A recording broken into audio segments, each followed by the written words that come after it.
Those on the blog, I'm out here selling my book. It's called The Governor of Goat Hill. It's a long book. Got a long subtitle too. Don Siegelman, the reporter who exposed his crimes and the hoax that suckered some of the top names in journalism. My name's Eddie Curran. I am a former press register reporter. I did a lot of stories on Fob James, and so I've done on Republicans and Democrats. And then about halfway into Don Siegelman's term, I got some tips and did some stories and some fairly major stories. Also, the book's got lots of pictures. And this is really a journalism story and a political story. And it's got a little biography of Don Siegelman in there too. I think it's Alabama history. I think it's entertaining. I think it's got some humor in it. And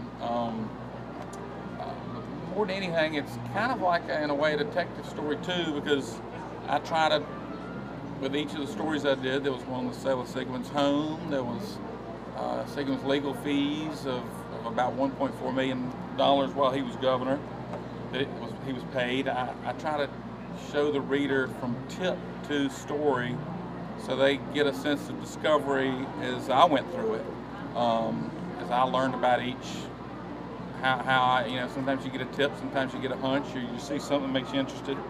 So I've heard it called kind of, in a way, a detective story in some ways. And Richard Scrushy, who is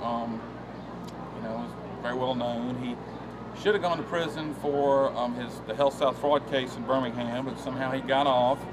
And actually, I did the stories. They're all in here about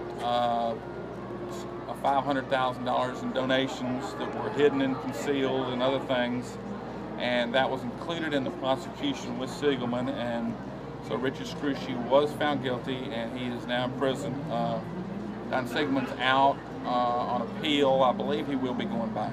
I have nothing against Don Siegelman. He's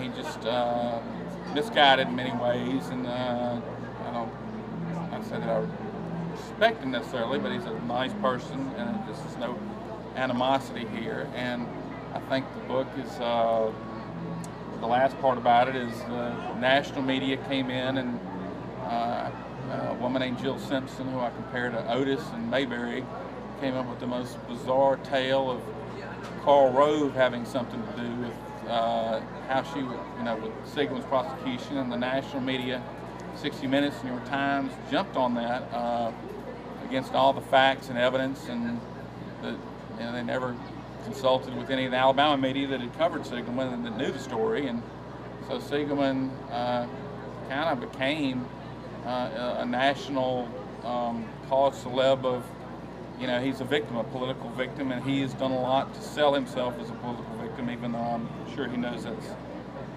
Karl Rove had nothing to do with his situation. So the book is lighthearted in a lot of ways, I like to think, and put a lot of time and energy into it. And I guess I'll try to tell y'all how to buy it. I have a website. My name eddiecurran.com. That's EDDIECURRAN.com. It's got ways to buy the book. It's got places that are selling the book, and also I do signed mail order copies. You can do PayPal or send me a check and I'll send you a book. And there are a number of places in Mobile that sell it, and I've got some excerpts on my website, so you can give it a test drive if you want to. And anyway, I hope you, nothing else, enjoy the interview.